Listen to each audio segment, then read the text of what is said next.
우리 하나님의 어깨춤이 나올 만큼 귀한 찬양 감사합니다.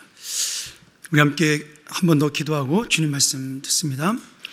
하나님 아버지, 오늘 우리가 이 귀한 주님의 은혜를 감사하며 예배에 나와 찬양하고 또 이렇게 귀한 말씀 앞에 서게 되니 감사를 드립니다. 오늘 전하는 자나 듣는 자나 주의 동일한 은혜가 임하여 주님이 주시는 이 말씀의 교훈을 깊이 있게 간직하고 또 이 말씀이 우리 삶의 힘이 되어 주님의 귀한 나라를 세우는 동력이 되게 하시고 능력이 되게 하여 주옵소서. 오늘 오직 주님의 말씀과 은혜만이 넘치는 시간 될 줄 믿사옵고 예수님의 이름으로 기도합니다. 아멘. 오래전에 제가 그 청년 시절에 읽었던 리더스 다이제스트라는 이 잡지가 있습니다. 지금도 나오는지는 모르겠습니다. 제가 대학 시절에 좀 이렇게 고등학교 대학생 시절에 즐겨 읽었던 잡지였는데 거기에 보면 그 교회 유머라 그러죠. 기독교적인 유머가 꽤 많이 나옵니다. 근데 거기에 있는 모든 유머들은 사실은 다 실화예요. 그런 실화들을 심었는데 그 중에 하나 재미있는 이야기가 있어서 기억나는 게 있어서 여러분의 소개를 하고 말씀을 전하고자 합니다. 이게 서양 유머인데 오해하지 않고 들으시길 부탁드립니다. 영국에서 그 맨체스터라는 시에서 영국 그 나치주의자들의 축제가 벌어지게 되었습니다. 뭐 우리가 볼 때 진짜 이게 희한한 일이다 그러는데 뭐 외국에서는 종종 있는 일이죠. 근데 이 나치주의자들이 많이 수천 명이 모였는데 그 중에 한 300여 명 정도가 주일날 예배를 드리겠다라고 생각을 한 거예요. 그래서 그 300여 명의 성도들이 나체로 모여서 예배를 드리고 설교하시는 목사님을 모시게 된 겁니다. 뭐 우리가 볼 땐 진짜 어이없는 일이 벌어졌는데, 근데 이게 영국에서도 화제가 돼가지고 그날 그 나치주의자들 300명 앞에서 설교하신 목사님을 방송에 초대해가지고 대담을 하게 되었습니다. 근데 사회자가 이런 질문을 했어요. 목사님, 300명의 그 나체로 예배를 드린 사람들 앞에서 설교할 때 부담스럽거나 민망하거나 그러지 않으셨습니까? 근데 목사님이 아주 유머스러운 분이었나 봐요. 이렇게 재치 있게 대답을 했습니다. 뭐 제가 말씀만 보고 설교했기 때문에 민망하지는 않았습니다. 그런데 제가 예배 순서를 보다 보니까 예배 시간에 헌금 순서가 있던데 제가 그거는 궁금한 생각이 들었어요. 이 사람들이 어디에 헌금할 돈을 가지고 왔을까? 그렇게 대답을 한 겁니다. 뭐 방청석에 있는 사람들 다 웃고 사회자도 웃고 이렇게 재밌게 이야기는 끝났습니다만은 저는 이 이야기를 생각하면서 누구나 다 사람은 돈에 관심을 갖고 있구나. 저는 또 그런 생각이 들었습니다. 제가 1년에 한 번 1월 넷째 주에 반드시 헌금 설교를 합니다. 그러니까 오늘 저희가 1년에 한 번 하는 헌금에 대한 주제를 가지고 설교를 하는 날이에요. 저희 목사들 사이에서는 헌금 설교는 잘해봐야 본전이다, 이런 농담이 서로 나눌 때가 있습니다. 왜냐하면 듣는 사람도 이 헌금을 내라는 얘기는 부담이 되고 하는 사람도 이거 뭐 헌금 내라고 얘기해서 나한테 뭐 월급이 올라가는 것도 아닌데 내가 왜 이렇게 부담스러운 이야기를 해야 되나, 그런 마음이 들 때가 있거든요. 그래서 서로 부담되는 이야기지만 저는 오늘 여러분에게 이 헌금이 예배의 가장 중요한 5요소 중에 하나이고, 헌금은 단순히 물질을 드리는 것이 아니라 우리의 마음이 하나님께로 가 있는 중심을 보는 것이기 때문에 그래도 이 설교는 꼭 필요하다는 생각을 했습니다. 그래서 저는 여러분에게 오늘 뭐 헌금을 내고 안 내고의 문제가 아니라 하나님께서 우리에게 주시는 이 세상, 우리가 이 교회 표대로 세상과 구별되는 교회지만 또 이 세상과 함께 가는 교회로서 헌금의 의미를 어떻게 생각해야 될지 한번 여러분과 말씀으로 나누길 소원합니다. 오늘 우리가 읽었던 이 누가복음 16장의 본문은 성경에서 가장 해석이 어려운 그런 예수님의 비유입니다. 그래서 예지간하면 이게 설교 시간에 잘 안 하는 본문이기도 하고요. 그리고 해석하기가 어렵고 이해하기가 어려운 본문이에요. 그런데 이 본문이 주는 굉장히 중요한 의미가 이 헌금과 연결되어서 있습니다. 무슨 말씀이냐면 우리가 예수님의 비유를 읽을 때 예수님의 비유에는 어떤 한 가지 특정한 주제가 있습니다. 예를 들어 충성하는 제자, 뭐 5달란트, 2달란트, 1달란트 받은 그 사람의 비유를 들면 나는 왜 5달란트를 줬어? 나는 왜 2달란트를 줬어? 거기에 핵심이 있는 것이 아니라 이 받은 달란트를 가지고 내가 얼마나 충성했느냐, 거기에 핵심이 있는 겁니다. 주님이 참 불공평하시네? 그런 얘기를 하려고 하는 게 아니라는 거예요. 그러니까 어떤 비유든지 그 비유 속에는 한 가지의 주제를 가지고 말씀하고 있다는 사실이죠. 오늘 읽은 이 불의한 청지기의 비유가 그 대표적인 비유로 볼 수 있는데, 이 비유는 불의한 청지기의 나쁜 짓에 대해서 예수님이 얘기하려고 하는 것이 아니라 나중에 자기의 노후를 준비하는 준비자의 자세를 이야기해서 이 말씀을 하는 거죠. 이런 겁니다. 내용이 어떤 부잣집을 관리하는 청지기, 지금으로 말하면 매니저죠. 구약의 요셉이 보디발의 집에서 가졌던 직업이기도 했습니다. 주인의 재산을 관리하는 매니저인데 이 청지기가 주인의 돈을 함부로 사용하다가 들통이 났어요. 그래서 주인이 너 이번 주말까지만 일하고 토요일 날로 그만둬라, 이렇게 해고 조치를 취하게 됩니다. 그런데 이 해고당한 그 매니저가 가만히 생각해 보니까 청지기가 나이가 많이 먹은 거예요. 그래서 성경이 어떻게 표현하고 있어요? 아니, 내가 이제 뭘 해야 되지? 땅을 파서 농사를 짓자니 힘이 없고 내가 이 빌어먹자니 부끄럽소, 이러면서 그가 한탄을 하죠. 그러다가 한 꾀를 내게 됩니다. 그가 마지막 출근하는 날에 자기의 직분을 이용해서 살 길을 찾는데요, 그 주인이 부자니까 그 주인에게 빚을 진 채무자들을 다 부르게 됩니다. 그러고는 그 채무자에게 증서를 주면서 너 얼마 빚졌냐? 나 1억을 빚졌다. 그러면 여기다 5천만 원이라고 액수를 변경해라. 그리고 사인해라. 또 너는 얼마 빚졌냐? 나는 5천만 원을 빚졌다. 그래? 그럼 너는 3천만 원을 여기다 변경하고 사인해라. 이렇게 해가지고 주인이 빌려준 돈을 전부 다 탕감을 해준 겁니다. 그러니 뭐 채무자들은 신이 났죠. 그 돈이 이제 벌게 생겼으니까. 그렇게 해서 채무자들을 다 돌려보내고 난 다음에 어떻게 생각을 하냐면, 내가 이제 이 사람들에게 이렇게 좋은 일을 했으니까 이 직장을 그만둔 뒤에 이 사람들이 그 내가 탕감해준 돈을 나눠주든지 아니면 나에게 도움을 줄 것이다, 이렇게 생각을 한 거예요. 근데 주인이 이걸 모르겠습니까? 동네에 소문이 도는 거예요. 너무나 많은 탕감이 이루어졌으니까. 그리고 자기가 봐도 어떤 사람은 기억하는 사람인데 액수가 다른 겁니다. 근데 이 주인이 그 나쁜 짓을 저지른 청지기를 고소해서 감옥에 보내지 않고 어떻게 했어요? 오늘 칭찬을 하는 겁니다. 뭐라고 칭찬해요? 그가 참으로 지혜롭다. 이제 정말 자신의 인생을 잘 준비했다라고 칭찬을 해요. 이 말씀만 보면 우리가 오해할 수가 있죠. 아니, 지금 주인의 돈을 공금을 유용한 건데 이거 배임죄잖아요. 횡령죄고. 그런데 이것을 칭찬하니까 예수님이 나쁜 짓에서 괜찮다라는 거, 그런 말로 한 것이 아닙니다. 주인이 칭찬하는 것은 딱 한 가지예요. 그게 뭐냐면 이 청지기가 직장을 쫓겨난 다음에도 먹고 살 길을 마련하는 준비를 열심히 했다라는 거예요. 그걸 칭찬하는 겁니다. 그래서 주님이 뭐라고 말씀하셔요? 이 어둠의 세상에 있는 죄악된 사람들도 이렇게 열심히 자기의 노후를 위해 준비하는데, 너희 예수를 믿는 그리스도인들은 영원한 생명인 하늘나라의 그 인생, 죽음 뒤의 삶을 위해서 무엇을 준비하고 있느냐, 이렇게 교훈을 주고 계신 겁니다. 미래를 준비하라. 이게 바로 이 비유의 핵심이죠. 사람들은 대부분 노후를 위해서 준비를 하죠. 그 준비 중에 대표적인 것이 저축이고 연금입니다. 예전에는 연금이라는 말이 잘 와닿지 않았습니다. 저희가 젊은 시절에 저희 부모님들은 대다수가 돈이 많으신 분들을 제외하고는 자녀들에게 노후를 맡겼어요. 내가 은퇴하고 나면 우리 자녀들에게 노후를 맡긴다, 그렇게 생각을 한 겁니다. 그래서 제가 지금도 기억이 나요. 제가 대학생 때인가 저희 누님들이 어머니에게 명절날인가 한번 얘기를 한 거죠.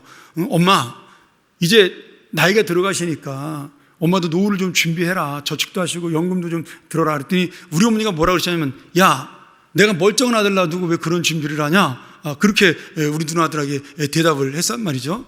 근데 그 멀쩡한 아들이 나중에 결혼해가지고 목사 되더니 미국으로 도망가 버렸어요. 그러니까 이 세상에 눈에 보이는 것은 믿을 게 없다라는 겁니다. 물론 그렇다고 제가 어머니에게 생활비를 안 드린 거 아닙니다. 오해하지 마세요. 미국에서 다 보내드렸는데, 우리가 지금은 노후 준비를 위해서 저도 마찬가지지만 제 나이 또래나 제 나이 우리 선배님들이나 아니면 후배들은 자식이 우리의 노후를 책임져 줄 것이다 생각하는 분은 아무도 없을 겁니다. 또 그렇게 생각하는 분들은 굉장히 어리석다, 저는 그런 생각을 하기도 하는 거죠. 그래서 열심히 준비하고, 지금 우리나라의 그 큰 화두가 되고 있는 연금제도도 바로 그런 의미에서 사람들이 걱정하는 거 아니겠어요? 그런데 정말 우리가 노후를 준비하는 것은 당연한 겁니다. 여러분 준비하셔야 돼요. 연금도 가입을 하고 저축도 하셔야 되고, 그리고 투기가 아니라 투자도 잘 하셔서 잘 돈도 모으셔야 됩니다. 그런데 겉으로 볼 때는 예수를 모르는 불신자와 또 예수를 아는 주님의 자녀가 똑같이 노후 준비를 하는 것처럼 보이지만 그 노후 준비의 마음은 전혀 다른 마음이다. 오늘 그것이 헌금의 핵심입니다. 불신자는 노후 준비를 어떻게 해요? 이 세상에서 편하게 사는 것을 전부로 여깁니다. 이 비유에 지혜로운 청지기라기보다는 교묘한 청지기처럼 눈에 보이는 물질과 돈만 생각하고 살아가고, 그것이 미래를 준비하는 인생이라고 착각을 하는 거죠. 이 세상의 모든 것이 나에게 주신 하나님의 선물이다. 그리고 이 모든 것은 다 하나님의 것이고 나는 이것을 관리하는 그러한 청지기다. 그런 믿음이 없기 때문에 내 능력으로 준비하고 내 능력으로 잘 살고 내 능력으로 지금 저축하고 있다. 그렇게 착각하면서 이 땅의 재물이 영원할 것이라고 생각을 합니다. 아니면 내가 이 땅을 끝나는 것으로 생각을 하고 자기 것만 찾게 되는 것이죠. 이것이 바로 이 세상을 주님께서 다스리시고 내 생명의 근원이 주님에게 있다는 사실을 깨닫지 못하며, 또한 영생의 소망이 있음을 알지 못하는 그런 불신자, 어리석은 자의 인생이에요. 근데 주님께서 오늘 뭐라고 말씀하시냐면, 우리는 그런 인생이 아니라 빛의 아들이다. 이 빛의 아들이란 의미는 그 진리의 빛을 통해서 하나님의 그 먼 미래를 바라볼 수 있는 눈을 가진 하나님의 자녀다. 그런 의미죠. 그러니 우리가 이 준비하는 가치관이, 그들은 이 세상의 삶, 이 세상의 인생, 이 세상의 끝을 위해서 준비하지만 우리는 그것이 아니라 이 세상 끝나고 난 그 다음의 인생을 위해서 준비하는 믿음이 있어야 된다. 이 말씀을 하시고 있는 겁니다. 여러분, 주님께서 이 땅을 창조하셨어요. 그리고 이 땅을 다스립니다. 그러니 내가 지금 준비하는 모든 것, 노후를 위해 준비하는 그 모든 것도 사실은 내 능력이 아니라 주님이 주신 것 중에 일부를 내가 보관하고 관리하는 것에 불과합니다. 그리고 그 마음을 살아가는 것을 우리가 청지기적 믿음이다, 이렇게 생각을 하는 거죠.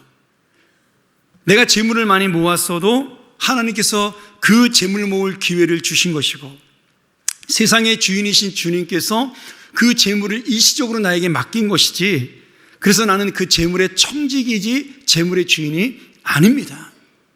내 마음대로 사용해서는 안 되고 그 재물을 주인이신 주님의 뜻대로 사용해야 그것을 하나님의 자녀라고 우리가 말씀하고 있는 겁니다.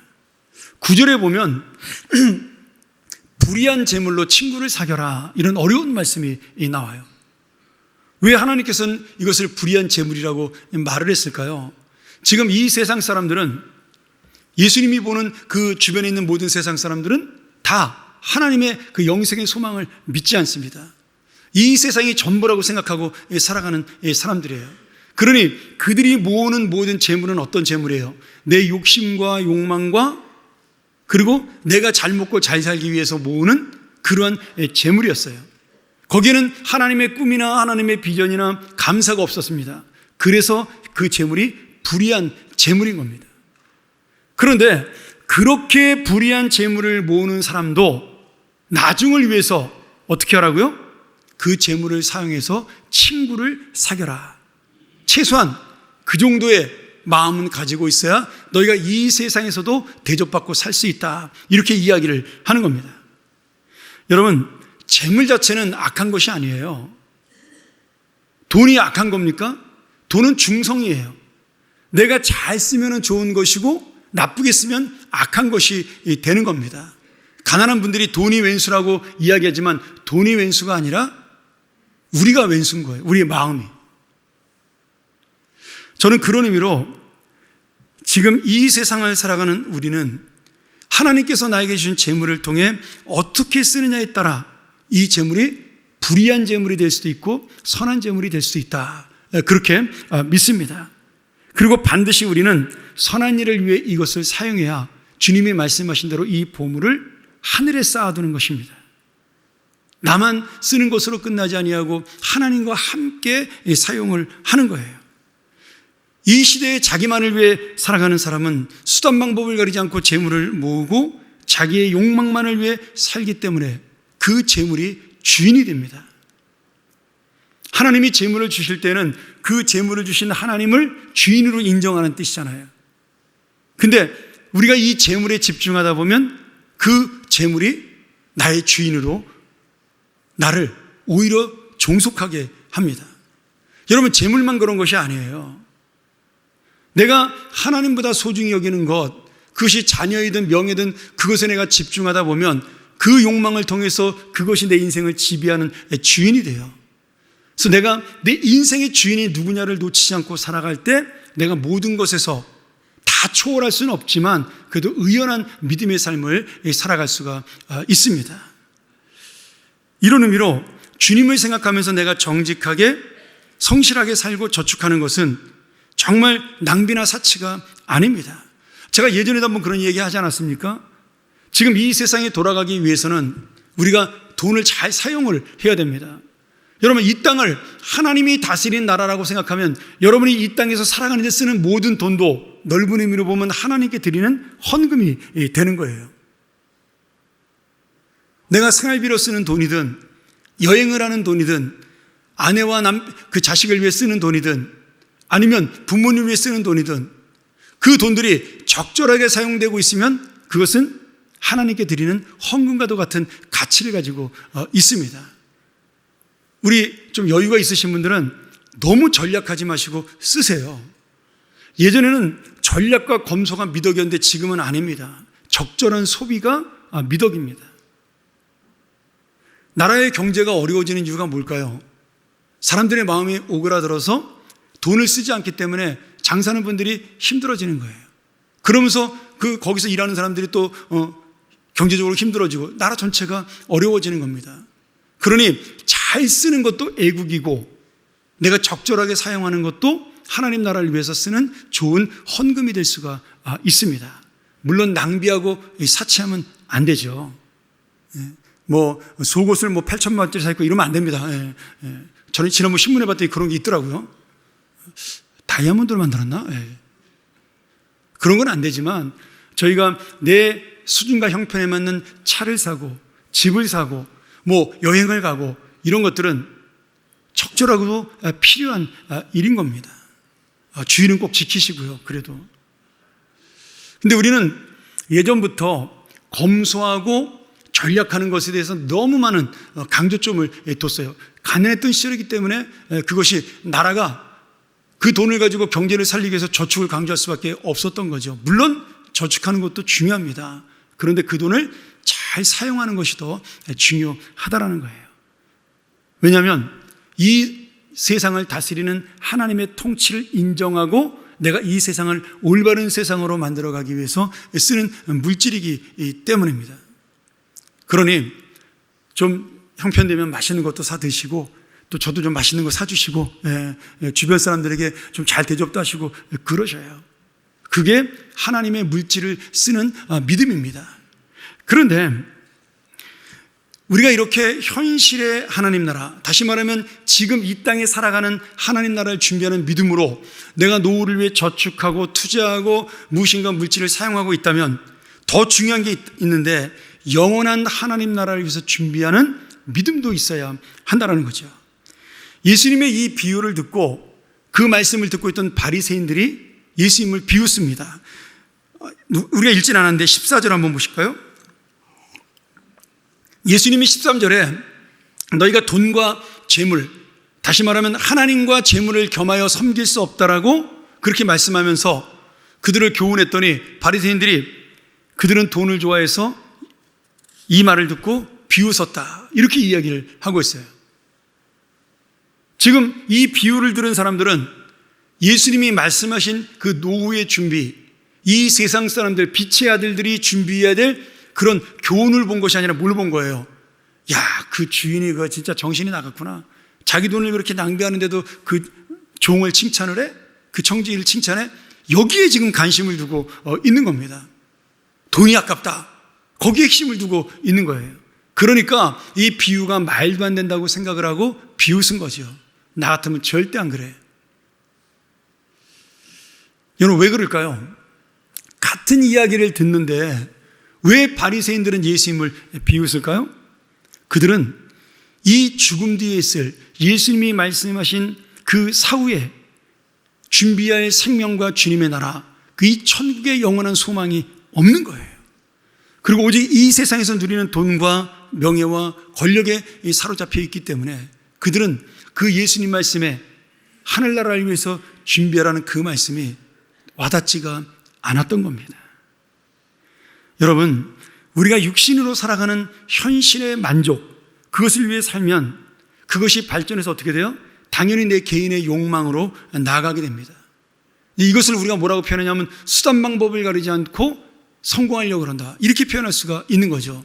우리나라 속담의 가장 나쁜 속담이 뭐냐면 꽁 잡는 게 매다. 뭘 잡든 꽁만 잡을 수 있으면 그것이 다 매라는 거예요. 아닙니다. 좋은 수단을 써야죠. 좋은 방법을 써야죠. 다른 사람 눈에 피눈물을 흘리지 말아야죠. 그런데 돈이 주인이 되는 세상이 되면 내 개인의 욕망이 사로잡히기 때문에 잠깐의 양심의 가책을 느끼고 좀 이렇게 마음에 찜찜한 건 있어도 내 평생의 보장을 받기 위해서 나는 남도 속이고 수단 방법을 가리지 않고 돈을 모으는 그런 악한 인생을 살아가게 되는 겁니다. 이 개인의 욕망이 주인이 되고 내 인생을 지배해서 결국 눈에 보이는 물질이 나를 사로잡게 되는 것이죠. 여러분, 우리가 다 알아요. 무엇이 중요한 일을 다 합니다. 우리가 이따 끝나고 청소년부 수련회 하는 영상을 보겠지만, 제가 지난주 토요일 날 청년소년부 이제 아이스크림 사갖고 와서 아이들을 격려하지 않았습니까? 점심 먹고 목사님 시간 되시면 우리 아이들이 발표하는 거 보고 가시라 그래서 제가 그 발표하는 거 제가 심사를 보고 왔습니다. 근데 아이들이 4조인가 5조로 나눠서 이제 연극을 쭉 하는 거예요. 5조로 나눴던 것 같아요. 근데 그 아이들이 연극을 하면서 보여주는 그 내용 속에 무엇이 옳은지, 무엇이 이중적인 삶인지, 내가 지금 가면을 쓰고 사는 건지 진짜로 믿음으로 사는 건지를 다 알고 있더라고요. 이 교회에서의 생활과 교회 밖의 생활의 이중성에 대해서 본인들도 고민하고 있더라고요. 모르지 않습니다. 근데 왜 그것을 이겨내지 못할까요? 아는 것으로 끝나는 것이기 때문에 그렇습니다. 이것을 말씀으로 내가 실천하고 희생하고 내려놓을 수 있어야 되는데 그게 안 되는 거예요. 그게 바로 우리가 아는 지식이라는 겁니다. 여러분, 우리 마음속에 다 재물보다 소중한 것이 있다고 압니다. 그리고 신문이나 TV나 아니면 책이나 이런 데서 돈보다 소중한 게 사람이다, 이런 얘기 많이 하지 않습니까? 다 알고 있는 이야기잖아요. 그런데 그 돈 때문에, 재물 때문에 부모와 형제 간에, 친구 간에 남이 되고 갈라지고, 여러분, 많은 사실을 볼 수가 있잖아요. 죄송함도 없이 이 중에 그런 분들이 있다면 용서하시고 들으세요. 내가 몰라서 그런 것이 아니라 내 마음이 거기에 닥치게 되면 거기에 집중을 해서 그것이 가장 중요한 것이 된다라는 사실입니다. 이게 바로 연약한 우리의 모습이죠. 그리고 영원한 천국을 놓치고 살아가는 우리의 안타까운 모습입니다. 마태복음 6장 19절부터 21절에 보면 이런 말씀이 나와요. 너희를 위하여 보물을 땅에 쌓아두지 말라. 거기는 좀과 동록이 해하며 도둑이 구멍을 뚫고 도둑질 하느니라. 우리가 아무리 재물을 많이 모아놔도 이 세상에서는 다 도둑질 당한다는 거예요. 누가 도둑놈이에요? 자식이 다 도둑놈이잖아요. 그렇지 않습니까? 여러분이 이 땅을 떠난 날 그 돈을 다 누가 가져가요? 도둑놈들이 다 가져가는 거예요. 지금 하나님이 그렇게 표현하시고 있는 겁니다. 너희들 외에는 네 돈을 쓰면 다 도둑놈이야. 그러니 그 도둑놈들에게 돈을 맡기지 말고 하늘에 쌓아두라고 말씀하고 있는 겁니다. 그러면서 마지막 21절에 뭐라고 말씀하시냐면 네 보물이 있는 곳에는 네 마음도 거기에 있다. 이렇게 말씀하셔요. 그런데 지금 이 말씀이 산상수훈의 말씀이지 않습니까? 마태복음에 누구한테 하는 말이냐면 그 백성들에게도 하는 말씀이기도 하지만 자기를 따르는 제자들에게도 하신 말씀이에요. 여러분 여기 보물이 뭐예요? 돈만을 말하는 게 아니죠. 내가 가장 마음을 쏟고 있는 것, 내가 가장 정성을 기울이고 있는 것, 내가 가장 지금 좋아하는 것을 보물이라고 표현하고 있습니다. 개인마다 다르죠. 어떤 이는 재물이 될 수도 있고 어떤 이는 명예와 권력이 될 수도 있고 어떤 이는 건강이 될 수도 있고 어떤 사람에게는 자녀가 될 수도 있습니다. 내가 하나님보다 더 마음을 두고 있는 것, 그것이 지금 땅에 쌓아두는 보물이에요. 주님은 이 보물을 어떻게 하라는 거예요? 나를 위하여 쌓는 것이 아니라 하나님을 위해서 쌓아두라고 말씀하시고 있습니다. 근데 그 보물은 누가 사용할 수 있어요? 하늘에 쌓든 땅에 쌓든 그 보물은 누가 사용하는 거죠? 내가 마음대로 사용할 수가 있는 겁니다. 사용권은 나에게 있어요. 하나님이 그런 자유와 권리와 그리고 축복을 우리에게 주셨습니다. 그런데 이 보물의 사용처를 하나님은 하늘에 쌓아두라고 우리에게 요청하고 있는 겁니다. 이 말씀을 들을 때 그 옆에 누가 있었어요? 예수님을 보물처럼 여겼던 12제자가 있었습니다. 자신의 생업을 다 버리고 예수님을 따르겠다라고 결심한 베드로를 비롯한 12제자가 이 말씀을 듣고 있었어요. 그러면서 고개를 끄덕끄덕 하는 거죠. 맞아. 예수님 말씀이 맞아. 우리는 보물을 땅에 쌓아둔 것이 아니라 예수님이 우리의 보물이야. 진짜 보물이야. 그래서 우리는 모든 생업을 포기하고 예수님을 쫓은 거야. 고개를 끄덕거리기 시작을 하는 거죠. 그런데요, 시간이 지나면서 제자들의 마음이 바뀌어져요. 예수님이 유명해지기 시작을 했어요. 예수님을 왕으로 세우는 자들이 생겨나기 시작을 했습니다. 그러니 제자들 마음속에 어떤 욕심이 생겨나요? 야, 내가 예수님을 쫓아다니면 한 자리 할 수 있겠다. 예수님이 재물을 많이 얻게 되면 나 떡고물 좀 얻을 수 있겠다. 그런 생각을 한 겁니다. 가룟 유다가 처음부터 돈에 욕심이 있어가지고 예수님 팔아먹은 게 아니죠. 그는 신뢰할 만한 제자였기 때문에 예수님이 돈을 맡긴 거예요. 그런데 그 돈을 만지다 보니까 답답한 거예요. 왜 예수님은 큰 돈을 모을 수 있는데 모으지 않고 맨날 다른 사람을 위해 사용할까? 병자를 고쳐주고 헌금 받으면 얼마나 좋아요. 근데 예수님은 어떤 성경에도 병자를 고치고 예수님이 돈 받았단 말이 없잖아요. 그러니 매일 가난했던 거예요. 아니, 여우도 잠잘 곳이 있는데 하나님의 아들이 나는 누울 곳도 없다. 예수님이 그렇게 말씀하셨잖아요. 그러니 제자들이 보기에 답답했던 거죠. 그런데 예수님이 유명해지니까 뭔가 이게 예수님한테 떡고물이 떨어져야 되는데 마음이 변한 거죠.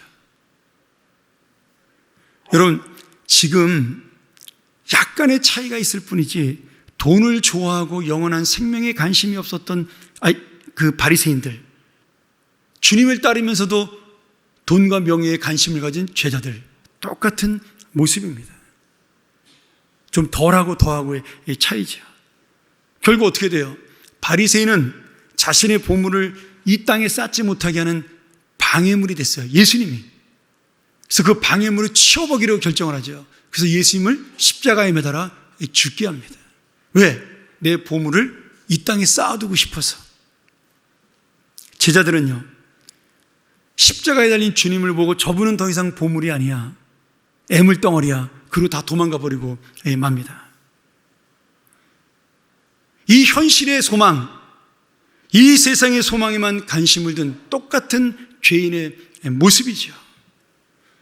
여러분, 이게 무서운 거예요.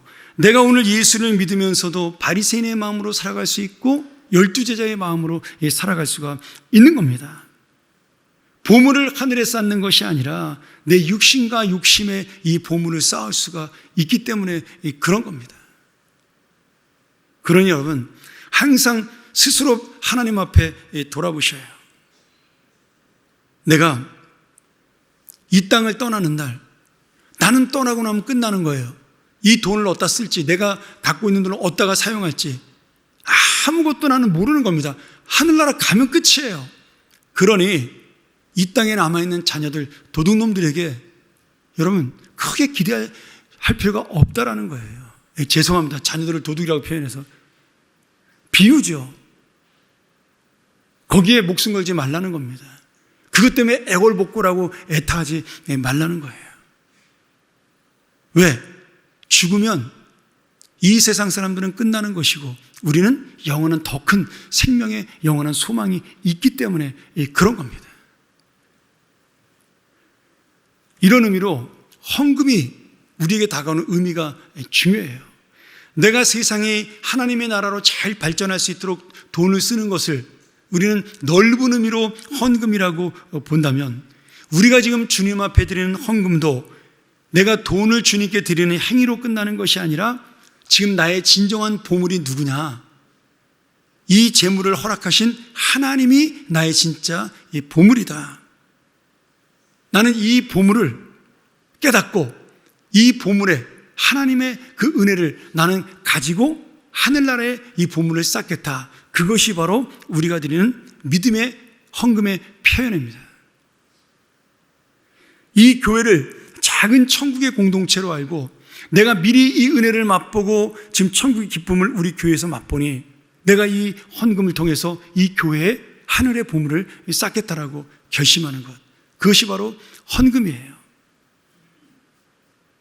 우리는 만약에 부모님이 돈이 없어 끼니를 거른다면 내가 있는 돈을 어떻게든지 아껴서 그 부모에게 주는 것이 정상적인 이 자녀의 마음입니다.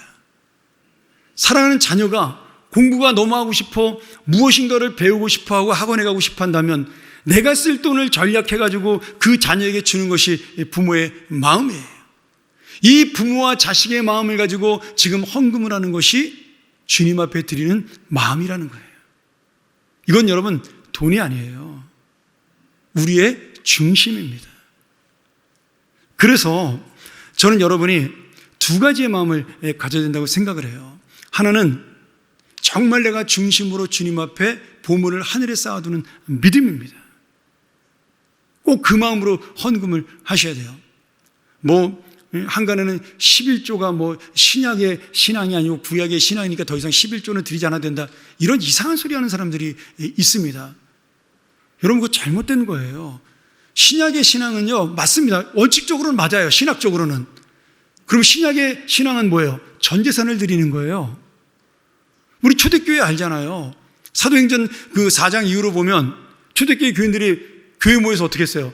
재산을 다 바쳤어요. 그런 말은 안 하잖아요.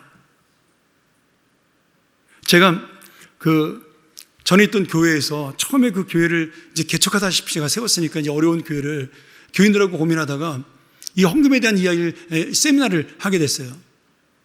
그러니까 어떤 분이 그 얘기를 하는 거예요. 목사님, 우리가 정말 이 말씀을 실천하기 위해서 저희가 11조라는 제도를 없애고 저희가 정성껏 더 많이 드리는 헌금을 해서 우리가 다른 것을 좀 돕죠.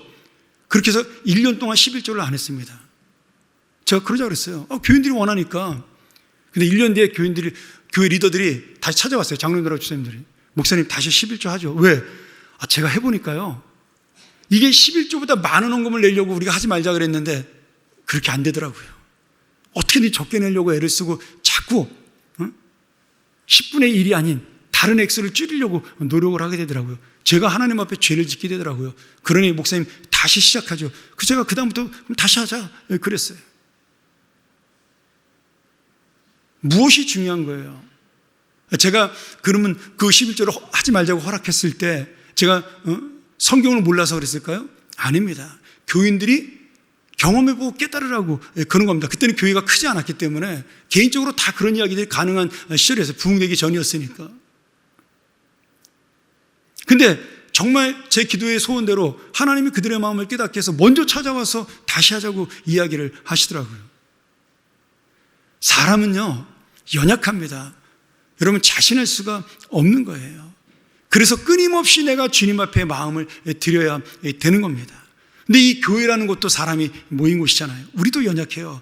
그래서 내가 중심으로 하나님께 예물을 드리는 것도 중요하지만 또 하나는 이 헌금이 정말 주님의 뜻대로 사용하는가에 대해서 여러분들이 눈에 불을 켜고 확인하셔야 돼요. 그렇잖아요.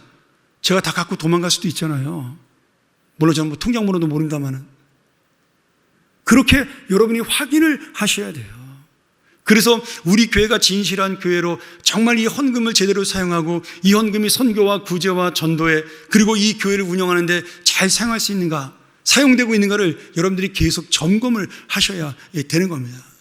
헌금을 드리는 것만이 의미가 아니라 헌금이 사용되는 것까지 관심을 가지는 것이 여러분의 사명이에요.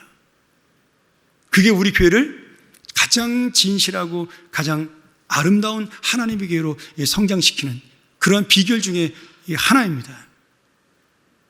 사랑하는 여러분, 이런 의미로 여러분이 드리는 헌금은 가족 공동체를 함께 세우는 보물과 같은 마음이에요. 하나님과 함께 이 천국의 공동체를 만들어가는 믿음입니다. 우리가 헌금의 주인이신 예수님을 사랑하는 관심과 돌봄이에요. 그러기에 저는 오늘 이 말씀을 통하여 다시 한번 이 세상에서도 믿음으로 재물을 잘 준비하고 사용함으로 하나님께 이 세상에 헌금을 드리는 여러분이 되시길 바라고요. 또 하나, 하늘을 보물에 쌓아두는 그 믿음으로 영원한 생명을 준비하여 이 교회를 아름답게 세우는 여러분의 믿음이 되기를, 그렇게 해서 복된 하나님의 인생으로 살아가는 정말 그 안에 기쁨이 넘치는 그런 인생이 되기를 간절히 축원합니다. 우리 같이 한번 이 시간 이 말씀 의지해서 기도했으면 좋겠습니다. 하나님, 재물이 아니라 마음을 드리는 영혼이 되게 하여 주시옵소서. 물질이 아니고 내 중심을 주님 앞에 바치는 인생 되게 하여 주옵소서. 우리 교회가 이 세상이 염려하고 걱정하는 교회가 아니라 이 세상이 부러워하는 교회로 되기 위해서 이 예물과 헌금이 바르게 사용되어지고 그리고 많은 사람의 영혼을 살리는 예물로 사용되게 도와달라고, 우리 목사님과 장로님들 그리고 이 헌금을 담당하는 모든 분들의 마음속에 정말 주님의 귀한 예물로 쓰여질 수 있는 그런 귀한 교회로 설 수 있도록 여러분 교회를 위해서, 여러분의 마음을 위해서 함께 우리 기도하며 나아가겠습니다. 기도하겠습니다. 하나님 아버지, 감사합니다. 우리의 모든 것이 주님의 것임을 고백합니다. 나의 모든 것을 주님 앞에 드리는 마음이 끊어지지 아니하고 다시 한번 연약한 사람의 마음이 아닌 하나님의 중심을 가지고 헌금을 생각하고 그리고 이 세상을 바라보며 물질을 사용하는 믿음의 사람들이 될 수 있도록 역사하여 주시옵소서.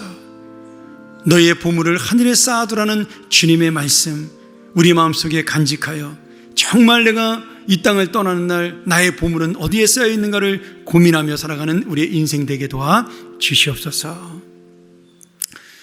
하나님 아버지, 내가 빈몸으로 태어나 이처럼 주님의 은혜로 이 자리에 서게 된 것을 감사하고 이 모든 것이 주님의 것임을 고백하오니 다시 한번 우리의 마음이 주님께로 향하고 우리의 중심이 주님께로 향하는 영원한 생명의 소망을 놓치지 않는 하늘의 보물을 쌓아두는 믿음의 자녀가 되게 하여 주시옵소서.